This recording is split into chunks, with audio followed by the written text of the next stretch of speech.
안녕하십니까. 나라사랑TV의 최환열 대표입니다. 오늘 이 시간에는 겟세마네 동산에서의 기도라는 제목으로 말씀을 나누도록 하겠습니다. 본문 말씀은 마태복음 26장 30절에서 46절까지의 말씀인데요. 여기에 요한복음 12장과 17장에 있는 내용을 추가해서 본문으로 삼고 말씀을 나누도록 하겠습니다. 먼저 이 겟세마네 동산의 기도는 십자가 사건이 이제 시작된 것을 의미합니다. 우리가 지난 시간에 혼인잔치에 관해서 말씀을 나누었습니다. 이제 핵심적인 내용은 마리아가 향유 옷값을 깨뜨려서 예수님 발에 붓고 자신을 온전히 드림을 통해서 이제 예수님을 영접하는 이제 그러한 내용인데요. 그래서 이렇게 이제 우리가 혼인잔치를 통해서 예수 그리스도와 이제 하나가 되어서 이제 십자가에 참여하는 이러한 형태로 우리는 이 사건들을 이해할 수가 있습니다. 마리아가 자신을 온전히 드림을 통해서 예수님께 속하여서 이제 하나가 되는 그러한 사건이 이제 있었고, 그리고 이제 예수님께서는 이제 유월절을 위해서 예루살렘 성전으로 들어갔습니다. 이렇게 들어갈 때 많은 사람들이 이제 호산나를 외치고 예수님을 환영했습니다. 그리고 이때 요한복음 12장에서는 이제 헬라인 몇 명이 와서 이제 예수님에게 면담을 요청하는 장면이 있었다, 이렇게 얘기합니다. 자, 그러니까 당시에 헬라인이라면은 로마 세계에서 헬라인은 거의 사상적으로 지도자적인 위치에 있습니다.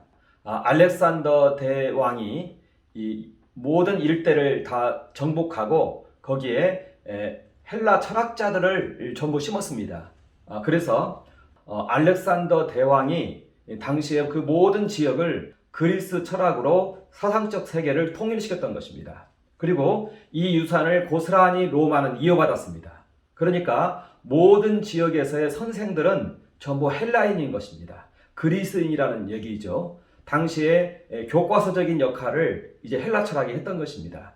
그리고 이제 유대교는 오히려 로마 세계에서는 변방에 있었던 것입니다. 자, 그런데 이제 이 헬라인들이 유대교를 주목하게 되었고, 그러면서 이제 예루살렘에까지 왔던 것입니다.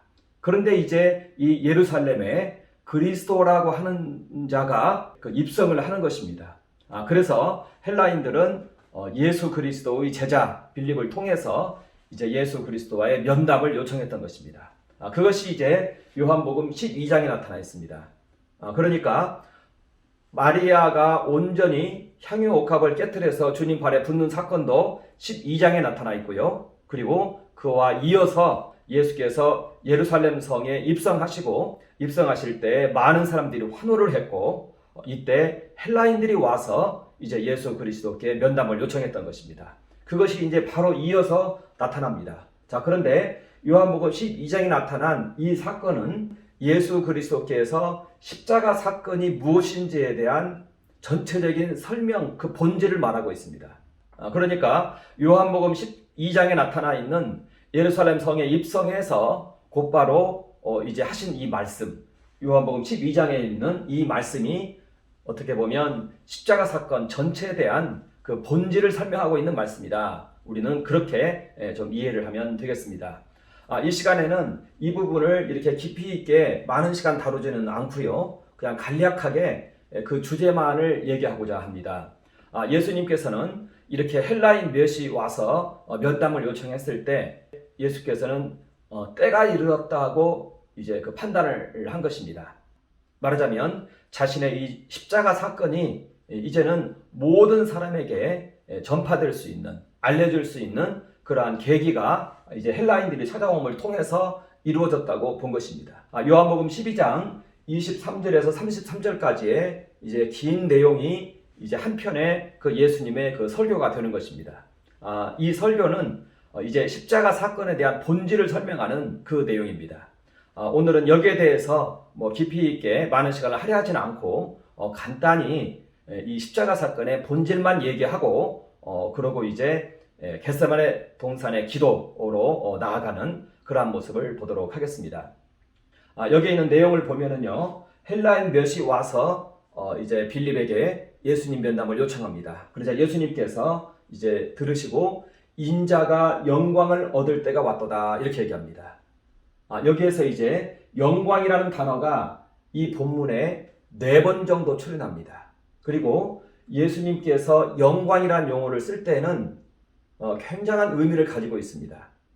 예수님이 생각하는 영광의 개념이 있다는 것입니다. 이게 예수님 신앙이 가지고 있는 놀라운 특성이고 또 방법론입니다. 우리는 그것을 잘 알아야 되겠는데요. 예수님께서는 영광의 개념을 바르게 이해하고 계십니다. 많은 사람들은 이 영광의 개념에 대해서 좀 부족합니다. 이 영광의 개념을 우리가 바로 잡는 것이 우리 신앙에서 굉장히 중요합니다. 그러니까 예수님께서 생각하시는 이 영광의 개념은요, 자신의 생명을 하나님께 바치는 것을 의미합니다. 예수님께서 대계명을 말씀하시죠. 마음을 다하고 목숨을 다하고 뜻을 다하여 내 하나님을 사랑하라 이렇게 말합니다. 마음을 다하고 뜻을 다하고 목숨을 다하여 생명을 다하여 내 생명보다 하나님을 더 사랑하는 것을 말하는 것입니다. 그러니까 생명 바쳐서 하나님을 사랑하는 것을 말하는 것입니다. 그리고 그 때가 이르렀다는 것입니다.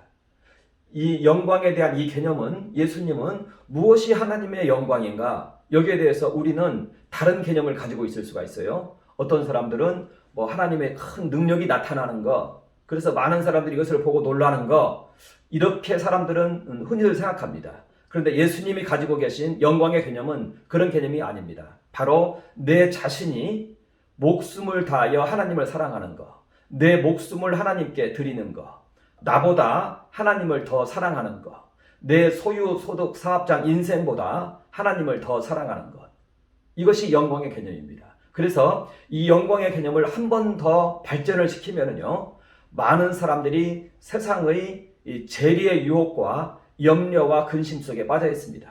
그러나 하나님을 사랑하는 자는 자신의 모든 소유와 소득과 재산을 하나님께 바쳤기 때문에 여기에 빠지지 않습니다. 이것이 바로 영광의 아주 중요한 또 다른 모습인 것입니다. 그러니까 예수님의 설교를 들어보면 염려와 근심, 재리와 유혹, 이것을 굉장히 경계를 하고 그것을 떨쳐버립니다. 왜냐하면 이 영광에 대한 하나의 삶에서의 표적이기 때문에 그렇습니다. 그러니까 자신의 목숨을 드린 자는, 소유를 드린 자는, 인생을 드린 자는 거기에 빠지지 않는다는 것입니다. 그러니까 여기에서의 이 영광은 말하자면 자신의 생명, 소유, 소득, 사업장, 인생, 재산을 모든 소유권을 하나님께 바친 자인 것을 의미하는 것입니다. 그리고 이제 그 때가 이르는 것입니다. 예수님께서는 자신의 생명을 이제 하나님께 드려야 할 때가 이르렀다는 것입니다. 그러니까 인자가 영광을 얻을 때가 왔도다. 그것을 영광을 또 얻는다고 하고 있습니다. 그러니까 영광을 얻는다는 것은 자신의 생명을 바침을 통해서 얻는다 이렇게 표현하고 있습니다. 그러니까 예수님께서 생각하고 계시는 이 영광의 개념은 우리 일반인들의 그런 개념과 확연히 달랐고 이제 우리도 이 영광의 개념을 그렇게 이해를 해야 된다는 것입니다. 하나님의 큰 역사가 나타나고 하나님 이것을 통해서 하나님께 영광 돌리는 것이 아니라 내 생명이 바쳐질 때 하나님께 영광이 되어진다. 이것을 알아야 된다는 것입니다. 그래서 이 영광이라는 단어가 이 본문에 4번 정도 나옵니다. 그리고 예수님께서 영광이라는 단어, 아버지께서 영광을 받았다 혹은 인자의 영광 이런 거 얘기할 때 여기에는 항상 죽음의 현장에서만 얘기를 합니다. 자신의 목숨을 바친다는 고백이 있을 때만 얘기를 합니다. 이렇게 얘기를 하고 예수님께서 한 알의 밀이 떨어져 죽으면 많은 열매를 맺게 된다 이런 말씀을 이제 하시는 것입니다. 그렇게 했을 때 하늘에서 큰 음성이 들려온 것입니다. 그러니까 예수님께서 죽음을 결단할 때 이때 항상 음성이 들려왔습니다. 하늘에서 예수님께서 세례를 받았어요. 세례 요한에게. 이건 바로 죽음에 대한 결단입니다. 이랬을 때 하늘로부터 음성이 들려왔습니다. 변화산에서 십자가 사건을 계시받고 예수께서 그걸 수행했습니다. 그랬을 때 하늘로부터 음성이 들려왔습니다. 그리고 또 여기에서 음성이 들려옵니다. 인자가 영광을 얻을 때가 왔도다. 십자가를 지겠다는 것을 결단하시는 것입니다. 이랬을 때 이게 그 표현인 것입니다. 이랬을 때 하늘로부터 음성이 들려오는 것입니다. 그리고 이렇게 해서 하늘의 밀이 떨어져 죽으면 많은 열매를 맺는다라고 말합니다. 바로 이 많은 열매는 우리를 말하는 것입니다. 우리도 이와 같은 자로 만든다는 것입니다. 이것이 바로 십자가의 본질인 것입니다. 자, 그래서 보면은요, 사람이 나를 섬기려면 나를 따르라. 바로 이어서 이 말씀을 하십니다.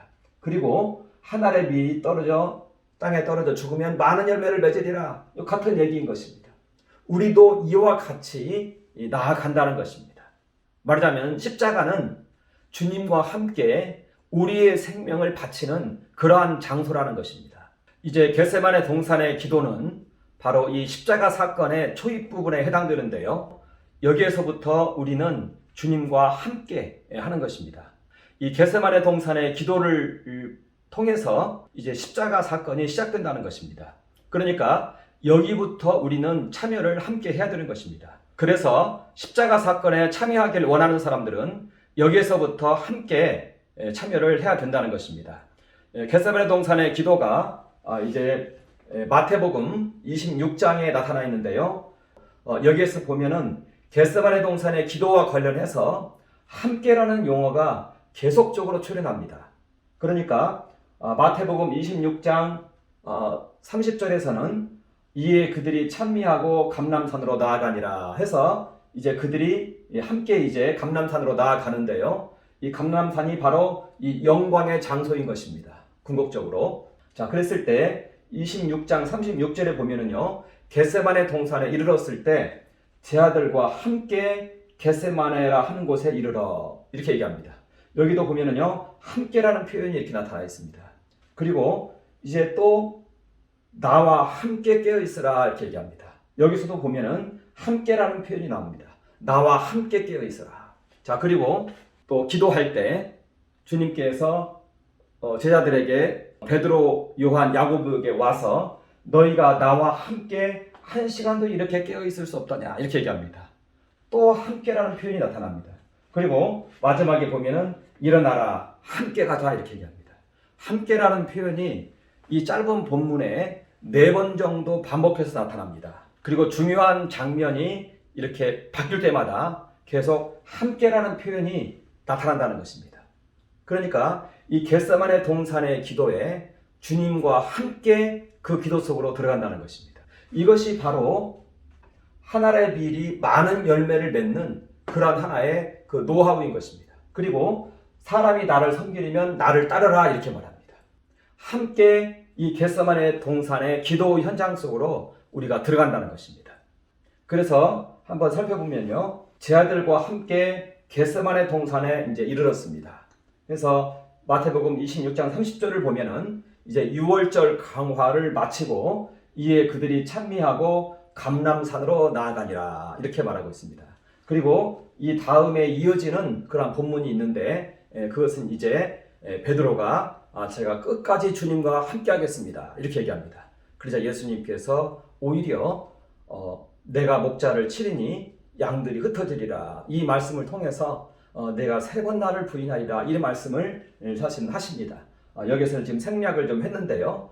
함께 하지만 우리는 이 십자가에 이렇게 참여할 수 있는 그러한 용기나 이런 것이 있는 것은 아닙니다. 그러나 우리가 십자가에 직접적으로 참여할 수 있는 그러한 용기가 있는 것은 아닙니다.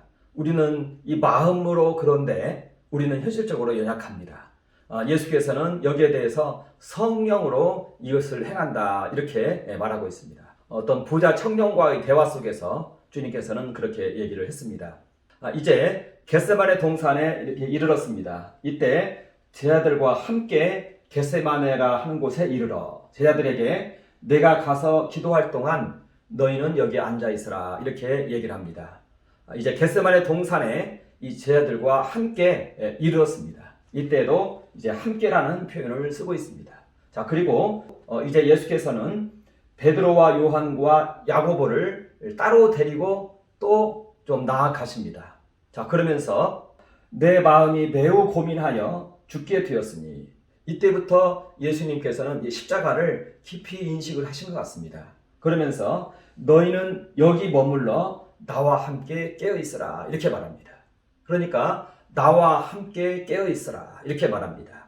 그러니까 이제 앞으로 나아가서 이제 예수께서는 우리가 이 돌을 던질 만한 그러한 거리 이 정도 되는 곳으로 앞으로 나아가서 예수님께서는 그곳에서 기도하시고 이제 이 뒤에서 베드로, 요한, 야고보가 이제 기도하는 것입니다. 그러니까 예수님께서 일정 거리만큼 나아가서 이제 기도하시고 그 뒤에서 베드로, 요한, 야고보는 이제 기도하는 것입니다. 이렇게 예수님도 기도하고 이제 이러한 제자들도 기도하고 이렇게 되는 것입니다. 그러니까 겟세마네 동산에서 우리는 함께 기도하는 것입니다. 이것도 또한 이 본문도 또한 겟세마네 동산의 기도에 참여하는 또 하나의 히에로파니인 것입니다. 우리가 베드로, 요한, 야고보의 입장에서 그들과 함께 그 자리에서 주님과 함께 기도하는 것입니다. 그러니까 주님께서는 일정 거리만큼 떨어져서 그곳에서 기도하시고 우리는 그 뒤에서 함께 기도하는 것입니다. 그러니까 예수님하고 함께 우리는 그 겟세마네 동산의 기도를 하는 것입니다. 말하자면 베드로, 요한, 야고보가 있는 그 자리가 우리의 자리라는 것입니다. 이때 주님께서는 우리에게 내 마음이 매우 고민하여 죽게 되었으니 너희는 여기 머물러 나와 함께 깨어 있으라. 함께 기도하자. 이 의미인 것입니다. 그러니까 내 심정을 품고 주님의 심정을 품고 주님 안으로 들어와서 함께 기도하자. 이 말인 것입니다. 주님의 심정을 함께 품고 기도하자. 이렇게 이야기를 하는 것입니다. 그래서 주님께서는 내 마음이 매우 고민하여 죽게 되었으니 이 마음을 함께 품고 함께 기도하자. 이렇게 이야기를 하는 것입니다. 예수님께서는 어느 정도 거리에서 기도하시고 우리는 그 뒤에서 예수님하고 함께 그러한 기도하는 자리라는 것입니다. 겟세마네 동산에서 이 베드로와 요한과 야고보의 그 자리가 바로 우리의 자리라는 것입니다. 그곳에서 우리는 주님과 함께 기도한다는 것입니다. 자, 이렇게 해서 이제 제자들과 함께 겟세마네 동산에 이르렀고 또 이제는 이 세 제자와 함께 이제는 기도하는 곳으로 더 깊이 나아가서 이제 기도를 하는데 나와 함께 깨어 있어라. 이렇게 주님께서 말씀을 하고 계시는 것입니다. 그리고 우리는 바로 그렇게 겟세마네 동산의 기도에 참여한다는 것입니다. 그리고 이제 주님께서는 3차례 정도를 이제 간절함으로 기도하셨습니다. 동일한 기도 제목으로 기도했다. 이렇게 얘기하고 있습니다. 3번 정도의 간절한 기도를 했는데 그 기도를 누가 복음 이 저자는 땀이 땅에 떨어지는 핏방울 같이 되더라. 이렇게 얘기합니다. 말하자면 땀이 핏방울이 되기까지 그렇게 기도했다. 이렇게 이제 이야기를 하고 있는 것입니다. 얼마나 간절히 기도했는지를 누가는 그렇게 우리에게 전달해주고 있습니다. 자, 여기에서도 보면은요, 여기에서도 함께라는 단어가 나옵니다. 자, 한번 보도록 하겠습니다. 땀이 핏방울 되기까지 이 기도하시는 그러한 모습인데요. 마태복음 26장 39절에서 44절까지 그 내용이 나타납니다. 3번 간절한 기도를 했는데요. 첫 번째로는 내 아버지여 만일 할만하시거든 이 잔을 내게서 옮겨주옵소서 이렇게 말합니다. 이제 예수님께서 십자가를 목도하고 있고요. 십자가를 경험하고 있는 것입니다. 그리고 그 상황을 이제 몸으로 받아들이고 있는 것입니다. 그런데 그 세력이 어마어마했고 이제 그 두려움과 공포도 어마어마했던 것 같습니다. 도저히 감당할 수 없을 그러한 공포였고 이제는 죽음에 넘기워지는 그러한 상황 가운데 이르는 것입니다. 예수께서 하나님의 아들이시라도 이제는 하나님께서 그를 죽음에 내어주자 이제는 예수님께서 그 상황 속에 이제 빠져 들어가게 된 것입니다. 그러면서 주님께서는 만일 할만하시거든 이 잔을 내게서 옮겨주옵소서. 그러나 나의 원대로 마옵시고 아버지의 원대로 하옵소서라고 기도합니다. 이렇게 짤막하게 한 줄로 이렇게 얘기를 했지만 공관복음 저자들은 이렇게 짤막하게 한 줄로 이 부분을 그냥 압축합니다. 자, 그런데 이 동일한 기도를 3번 합니다. 두 번째에 있어서도 아버지의 원대로 되기를 원하나이다. 3번째도 같은 말씀으로 기도하니라. 이렇게 3번을 아버지의 원대로 하옵소서라고 기도한다는 것입니다. 자, 그렇다면 여기에서 아버지의 원대로가 무엇인지가 굉장히 중요합니다. 이 공관복음 기자들은 이 모습을 별도로 이렇게 설명하고 있진 않아요. 그런데 요한은 아버지의 원이 무엇인지를 설명하고 있습니다. 그게 바로 요한복음 17장에 나타난 대제사장의 기도인 것입니다. 이것이 바로 아버지의 뜻입니다. 아버지의 원입니다. 그게 뭐냐면 아버지의 원하는 바인 것입니다. 그 내용이 뭐냐면요. 요한복음 17장 2절에 보면은 예수께서 만민을 다스리는 권세를 하나님께서 주셨는데 이것은 많은 사람들로 하여금 영생을 얻게 하기 위해서 만민을 다스리는 권세를 예수께 주셨다. 이것을 말하고 있습니다. 그리고 바로 이어서 이제 예수님께서는 복음을 위해서 기도합니다. 복음을 위한 기도가 뭐냐? 나를 영화롭게 하옵소서라는 기도인 것입니다. 이 내용이 요한복음 17장 3절에서 5절까지 나타나 있습니다. 아버지여 나를 영화롭게 하옵소서. 예수님께서 영화롭게 하옵소서. 영광, 헬라어로는 같은 헬라어를 씁니다. 이 영광이나 영화롭게 하옵소서나 같은 그 용어인 것입니다. 영화롭게 하옵소서. 이것은 이제 내 생명을 바칩니다 이 뜻인 것입니다. 그러니까 이 복음을 위해서 만민에게 영생이 임하는 이것을 위해서 나를 바칩니다. 나를 영화롭게 하옵소서. 나를 받으소서. 십자가를 진행하시옵소서. 이 기도인 것입니다. 그러니까 이 복음을 위한 기도였던 것입니다. 말하자면 자신의 생명을 이제는 바치겠으니 하나님 집행해 주세요. 이 기도인 것입니다. 하나님 집행해 주십시오. 이 기도인 것입니다. 이게 복음을 위한 기도인 것입니다. 우리 입장에서는 복음이 하나님의 아들이 우리의 죄와 저주를 담당했다. 이게 기쁨으로 다가오지만 예수님 입장에서 복음은 그렇지가 않습니다. 나를 영화롭게 하옵소서. 이것은 바로 내 생명을 이제 십자가에서 취하시옵소서. 이 기도인 것입니다. 이 기도를 요한복음 17장에서 하시는 것입니다. 자, 그리고 그 결과 이제 우리에게 천국을 이루어 주옵소서. 그게 뭐냐면은 아버지와 그리스도와 우리가 하나 되는 것을 말합니다. 이것이 바로 사도 요한이 가지고 있는 천국 개념입니다. 그러면서 이제 이와 같이 우리가 하나 되게 하옵소서. 이 기도를 하는 것입니다.